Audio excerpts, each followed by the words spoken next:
Students and welcome back to the channel Parth academy. हम start कर रहे हैं स्टूडेंट्स क्लास 10 साइंस के लाइफ प्रोसेस का पार्ट 5। इस पार्ट में स्टूडेंट्स हम पढ़ने वाले हैं रेस्पिरेशन को। टॉपिक स्टार्ट करने के पहले स्टूडेंट्स मैं आपको एक छोटा सा इंफॉर्मेशन दे रही हूँ कि स्टूडेंट्स हमने लाइव लेक्चर्स ऑलरेडी स्टार्ट किए हुए हैं। यूट्यूब में तो आपको सिर्फ कंटेंट दिया जा रहा है, लेकिन जो लाइव लेक्चर्स है उसमें कंटेंट प्लस हर एक चीज को एनिमेटेड वे में एक्सप्लेन किया जाता है। तो स्टूडेंट्स मैं रिक्वेस्ट करूंगी जो भी विद्यार्थी जो भी स्टूडेंट्स को ये लगता है कि उनको ज़रूरत है अच्छे लेक्चर्स की, वो प्लीज़ हमारे लाइव लेक्चर्स में ज्वाइन कीजिए। ठीक है, और लाइव लेक्चर्स में ज्वाइन करने के लिए स्टूडेंट्स जो नंबर होगा मैं आपको एंड ऑफ द वीडियो ज़रूर दे दूंगी। आप उस नंबर पे कांटेक्ट करिए हमें और हमारे लाइव लेक्चर्स में ज्वाइन कर सकते हैं। ऑल ओवर इंडिया से हमारे पास बहुत सारे स्टूडेंट्स जुड़ रहे हैं ऑनलाइन लाइव लेक्चर्स के लिए। तो स्टूडेंट ये एक छोटा सा इन्फॉर्मेशन था। अब बढ़ते हैं अपने टॉपिक के तरफ। हमारा टॉपिक जो है रेस्पिरेशन। रेस्पिरेशन में हम क्या पढ़ने वाले हैं? सबसे पहली चीज, रेस्पिरेशन का मतलब क्या होता है हम ये देखेंगे।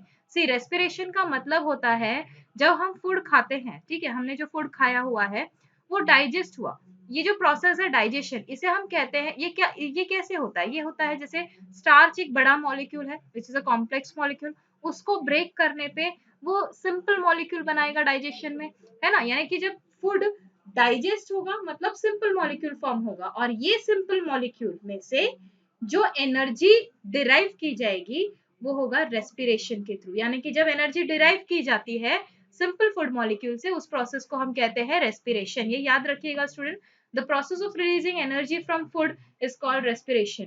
ओके, और एक चीज याद रखिए स्टूडेंट, बहुत सारी जगहों पर इवन क्लासेस के टीचर्स एंड बहुत सारी जगहों पर ये लोग मिस्टेक कर जाते हैं कि रेस्पिरेशन को ब्रीदिंग कह देते हैं।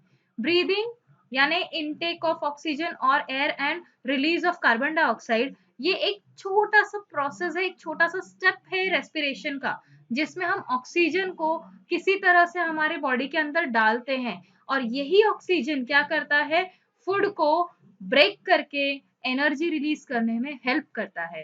That's it. यानी कि ऑक्सीजन हमें ब्रीदिंग से मिलता है, लेकिन इस ऑक्सीजन से फूड को ऑक्सीडाइज किया जाता है, कन्वर्ट किया जाता है into carbon dioxide, water and energy. इस ओवरऑल प्रोसेस को हम कहते हैं रेस्पिरेशन।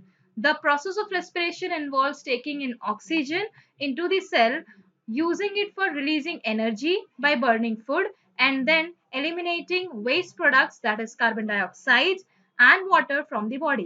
याद रखिएगा ये प्रोसेस होता है माइटोकॉन्ड्रिया के अंदर। ठीक है, the process of respiration which release energy takes place inside the cell of the body, so it is also known as cellular respiration. Respiration हमेशा कहाँ होगा? सेल के अंदर। सेल के अंदर भी एक स्पेसिफिक सेल ऑर्गेनेल है, दैट इज माइटोकॉन्ड्रिया, उसके अंदर। इसी वजह से इसे सेल्यूलर रेस्पिरेशन कहा जाता है। Respiration is essential for life because it provide energy. Definitely अगर आपको एनर्जी नहीं मिला तो आप इस एनर्जी के बिना मर भी सकते हैं। अगर आपको बिल्कुल एनर्जी की क्राइसिस हो गई आपकी बॉडी में, आपने कई दिनों तक खाना नहीं खाया है, फूड आपके बॉडी में नहीं गया, तो एनर्जी रिलीज नहीं होगी, और एनर्जी रिलीज नहीं हुई तो ऑब्वियस सी बात है कि एनिमल मर सकता है या ऑर्गेनिज्म मर सकता है because of lack of energy. ठीक है स्टूडेंट्स, तो ये ओवरऑल हमारा रेस्पिरेशन का इंट्रोडक्शन रहा। देखते हैं ब्रीदिंग और रेस्पिरेशन में फर्क क्या है। ब्रीदिंग एक मैकेनिज्म है जिसके थ्रू ऑर्गेनिज्म ऑक्सीजन, जो एयर में से ऑक्सीजन है उसको एब्जॉर्ब करता है, और जो कार्बन डाइऑक्साइड है जो हमारा रेस्पिरेशन के बाद फॉर्म हुआ है उसको बाहर निकाल देता है। तो दिस इज सिंपल ब्रीदिंग। और रेस्पिरेशन वहीं पर क्या है, रेस्पिरेशन इंक्लूड करता है breathing as well as oxidation of food in the cell of the organism to release energy. यानी कि रेस्पिरेशन क्या करता है, ब्रीदिंग से लिया हुआ ऑक्सीजन को क्या करेगा, यूज करेगा फूड को ऑक्सीडाइज करने में और उसमें से एनर्जी रिलीज करने में। ब्रीदिंग एक फिजिकल प्रोसेस है, जिसको आप फिजिकल प्रोसेस क्या होता है जो आसानी से हम देख सकते हैं। कोई सांस ले रहा है आप समझ जाओगे कि हाँ सांस ले रहा है बंदा, है ना। आप चेक करते हो ना, जब भी किसी बंदे को आपको अगर देख लो कि यार वो बेहोश हो पड़ा है, तो पहले तो आप उसके नाक के पास एक हाथ लगा के देखोगे भाई बंदा सांस ले रहा है कि नहीं। तो वो तुरंत जिस चीज को हम फील कर सकते हैं वो फिजिकल प्रोसेस है, एज सिंपल एज दैट। तो breathing is a physical process. whereas respiration क्या है, एक बायोकेमिकल प्रोसेस है, क्योंकि यहाँ पे ऑक्सीडेशन हो रहा है। ऑक्सीडेशन एक केमिकल रिएक्शन है जो कि हो रहा है बायोमोलिक्यूल्स का इनसाइड अ बायोलॉजिकल सेल, इसीलिए इसे हम कहते हैं biochemical process of oxidation of food. ये रेस्पिरेशन है, ठीक है, क्लियर। इसके अलावा ब्रीदिंग का और एक डेफिनेशन ये आ जाता है कि the process of breathing involves the lungs of the organism. जो हमारा लंग्स है वो यूजफुल होता है फॉर ब्रीदिंग, ठीक है। ब्रीदिंग यानी कि ऑक्सीजन को लेने और कार्बन डाइऑक्साइड को छोड़ने में जो ऑर्गन इन्वॉल्व है वो एक बहुत बड़ा ऑर्गन है, ठीक है, that is lungs. Spongy lungs होता है। ये जो लंग्स है ये क्या करता है, ऑक्सीजन लेता है, ब्लड में सप्लाई करता है, ब्लड लेकर जाता है other parts of the body में, वहां पर हमारे सेल्स के अंदर माइटोकॉन्ड्रिया में क्या होता है, respiration. The process of respiration involves the lungs and mitochondria of the cell. Is that clear student? Okay, now आगे बढ़ते हुए स्टूडेंट्स हम देखते हैं how energy released during respiration is stored. अभी जो भी एनर्जी मैंने रिलीज की है ऑक्सीडेशन ऑफ फूड करके, है ना, जो रेस्पिरेशन में होता है ऑक्सीडेशन ऑफ फूड, ये करने के बाद जो हमारा एनर्जी प्रोड्यूस हुआ है उसको हम कैसे स्टोर करते हैं? बहुत सिंपल चीज है स्टूडेंट। एक मॉलिक्यूल हमारे बॉडी में होता है जिसे हम कहते हैं ADP, that is adenosine diphosphate.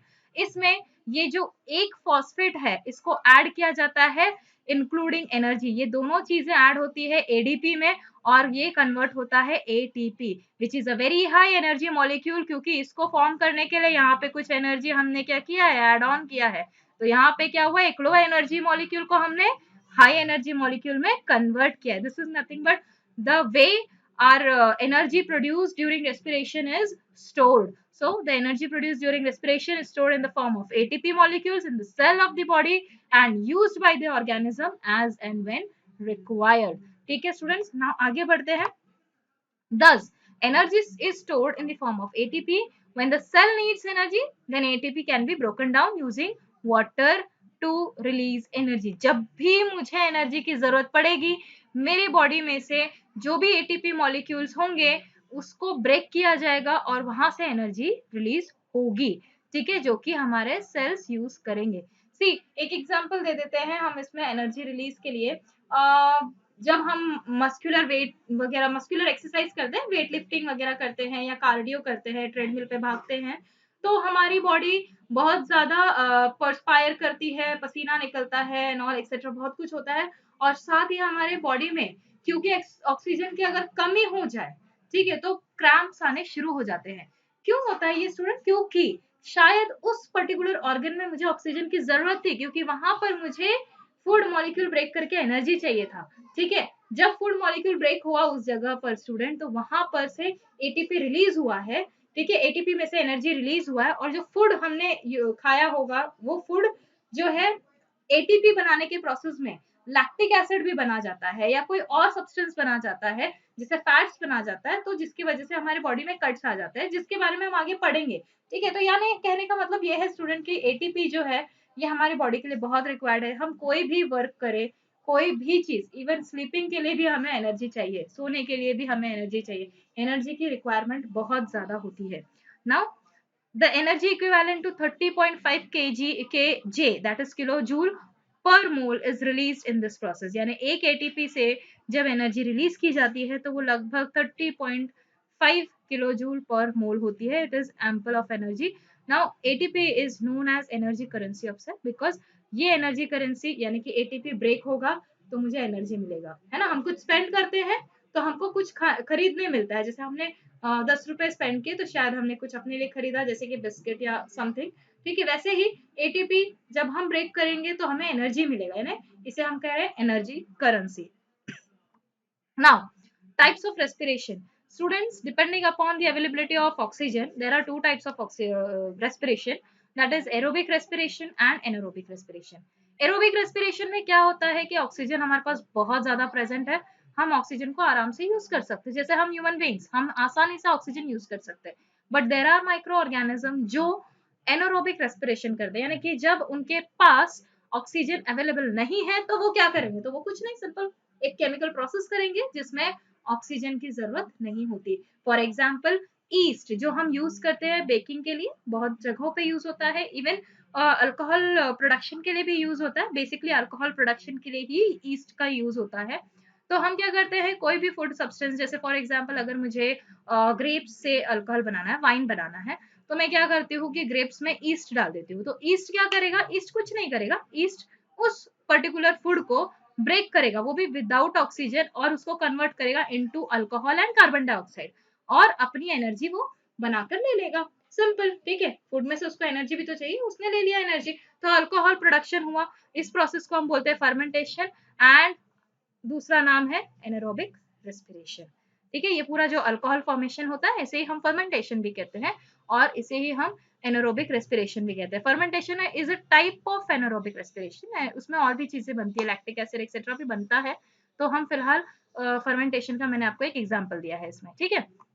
Now aerobic respiration, aerobic respiration क्या है स्टूडेंट, अभी बताया मैंने आपको, जहां पे ऑक्सीजन यूज होता है, यानी कि ऑक्सीजन की सबसे ज्यादा जरूरत होती है।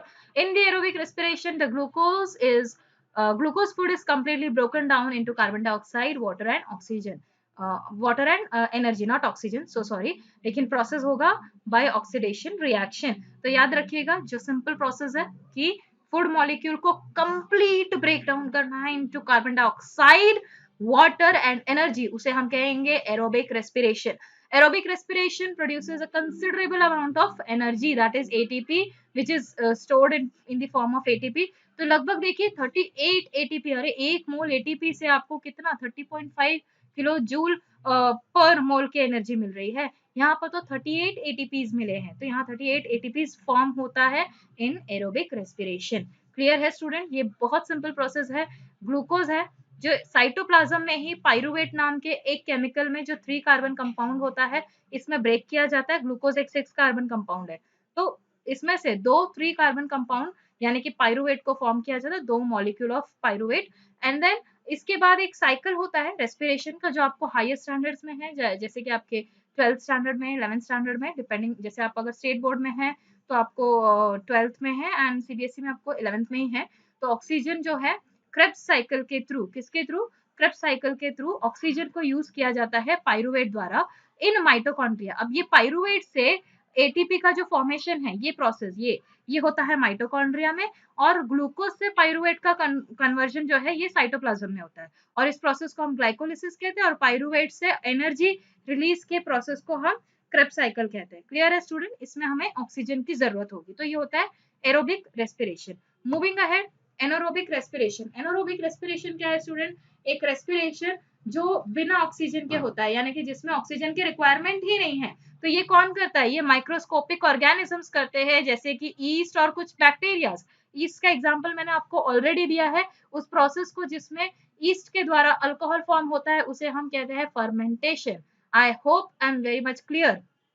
In in anaerobic respiration, the microorganism like yeast break down glucose into ethanol। जैसा कि मैंने कहा, ethanol is an alcohol। Glucose को किसमें ब्रेक किया है, इथेनॉल में, यानी कि अल्कोहल में और कार्बन डाइऑक्साइड में, और कुछ अमाउंट ऑफ एनर्जी रिलीज हुई है, जो एनर्जी ईस्ट यूज करेगा। ठीक है, अपने लिए उसने एनर्जी रिलीज की है। ठीक है, तो इस प्रोसेस में उसने क्या फॉर्म किया है, उसने इथेनॉल यानी कि अल्कोहल फॉर्म किया है, और इसे हम कहते हैं fermentation. Anaerobic respiration produces much less energy which gets stored in the ATP molecules. जितना भी मिला वो एटीपी मॉलिक्यूल में स्टोर किया जाता है।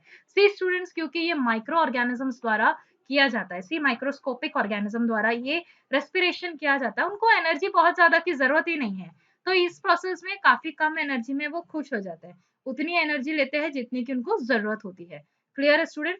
नाउ यहाँ पर आप देख सकते हो, पायरुवेट जो है इन एब्सेंस ऑफ ऑक्सीजन क्या कर रहा है, इथेनॉल में और कार्बन डाइऑक्साइड में और कुछ एनर्जी में।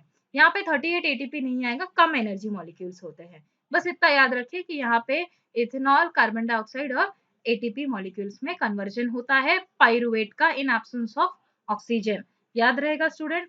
नाउ अगर यहीं पर आप देखते हैं, जब मसल्स में होता है, जैसे मैंने अभी आपको कहा था ना वेट लिफ्टिंग में, जैसे मैंने आपको एग्जांपल दिया था, कार्डियो वगैरह आप करते हो, वेट लिफ्टिंग करते हो, तो आपके मसल्स में एनर्जी की जरूरत पड़ती है, तो जो मसल्स में स्टोर्ड पायरुवेट या ग्लूकोज होगा वो तुरंत के तुरंत ब्रेक होता है, और ये पायरुवेट जो है इन एब्सेंस ऑफ, क्योंकि देखो तुरंत के तुरंत मसल में ऑक्सीजन नहीं पहुंच पाएगा, इसीलिए इन एब्सेंस ऑफ ऑक्सीजन जो मसल टिश्यू है वो कन्वर्ट करता है पायरुवेट को लैक्टिक एसिड में एंड एटीपी में, और यहाँ पे बहुत ही कम एनर्जी प्रोड्यूस होती है, that is 2 ATP.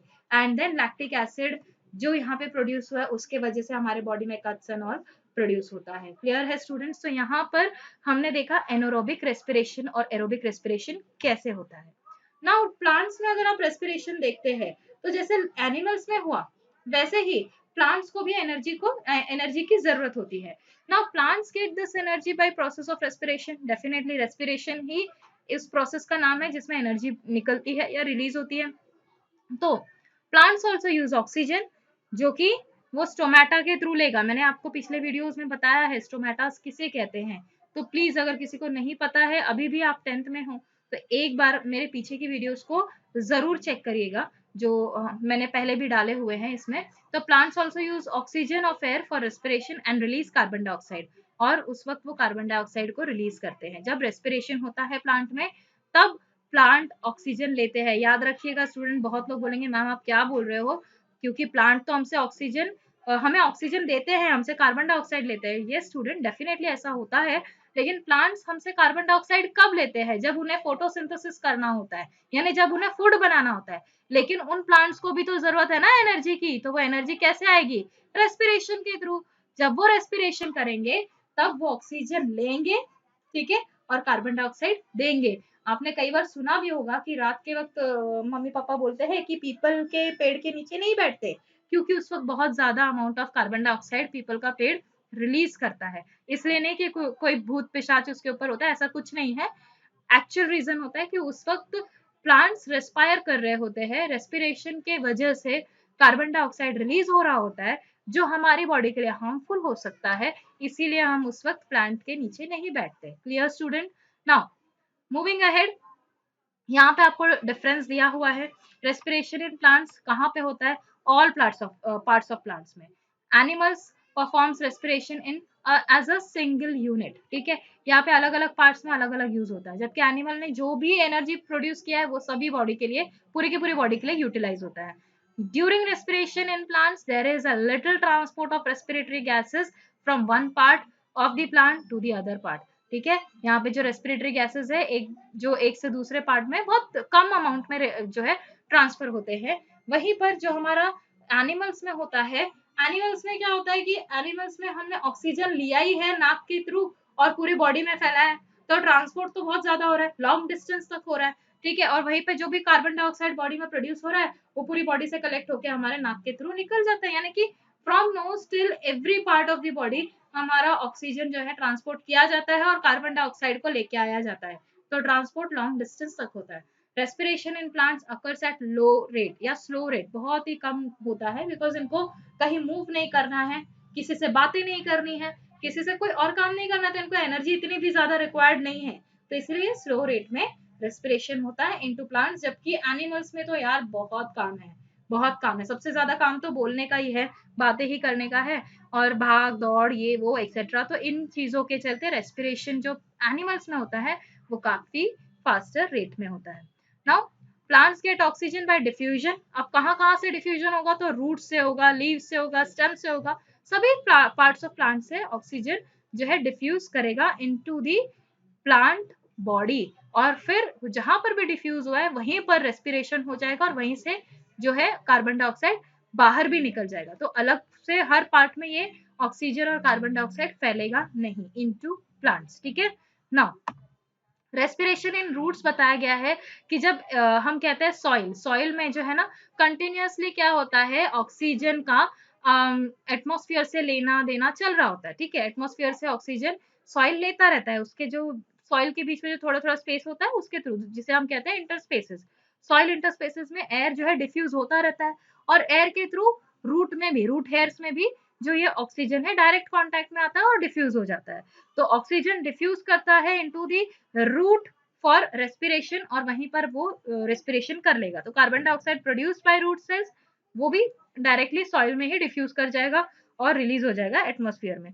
In water log condition soil air becomes deficient. आपने ये सुना होगा, मैंने रिसेंटली तुलसी का पौधा लिया हुआ था और मुझे कहा गया था, जिससे मैंने वो खरीदा था तुलसी का पौधा, मुझे कहा था कि मैडम आप इसमें ज्यादा पानी मत डालिएगा, क्योंकि जब पानी एकदम कीचड़ जैसा हो जाता है, यानी कि बहुत दलदली होता है, बहुत ज़्यादा उसमें सॉइल सॉइल के अंदर बहुत ज़्यादा पानी आ जाता है, तो उस वक़्त ऑक्सीजन का डिफ्यूज़न जो है सॉइल में कम हो जाता है और उसके चलते रूट हेयर्स को भी क्या है ऑक्सीजन कम मिलता है। तो सॉइल हो गया डेफिशिएंट इन ऑक्सीजन, तो रूट में भी कम ऑक्सीजन जाएगा, तो रूट के अंदर भी रेस्पिरेशन कम होगा, जिसकी वजह से रूट की मेटाबॉलिक एक्टिविटी खराब हो जाती है और खुद प्लांट मर सकता है, पूरा का पूरा ड्राई हो जाता है। क्लियर है स्टूडेंट? इसीलिए प्लांट्स जैसा रिक्वायर्ड है उस हिसाब से हम उसमें पानी डालते हैं। क्लियर है स्टूडेंट? नाउ नेक्स्ट देखते हैं रेस्पिरेशन इन स्टेम। तो जैसे हर्बेशियस प्लांट्स होते हैं जो भी, वो सभी प्लांट्स में स्टूडेंट स्टोमेटा के थ्रू, मैंने आपको बताया था स्टोमेटा एक ओपनिंग होती है जहां से ऑक्सीजन और अदर गैसेस जो है जैसे carbon dioxide, then water molecules etcetera, सब कुछ एक्सचेंज होता है। तो प्लांट्स में स्टोमेटा के थ्रू ये ऑक्सीजन एंटर करता है, कार्बन डाइऑक्साइड वहीं से रिलीज भी होता है और पूरे पार्ट्स ऑफ प्लांट बॉडी में फैलता है और again reaches all the cells for respiration. हर एक सेल रेस्पिरेशन के लिए तैयार हो जाता है क्योंकि हर एक सेल के पास ऑक्सीजन फैलता है। The carbon dioxide gas produce during respiration diffuses out into the air through the same stomata.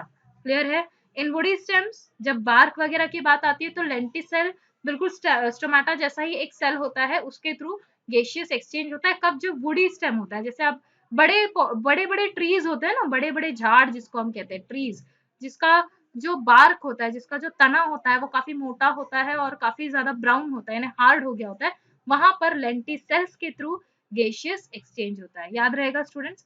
ना रेस्पिरेशन इन लीव्स, तो इसका तो सवाल ही नहीं आता, लीव्स में बहुत सारे स्टोमेटा है, वहीं से डिफ्यूजन होता है ऑक्सीजन का और डिफ्यूजन आउट होता है कार्बन डाइऑक्साइड का। ठीक है? क्लियर है?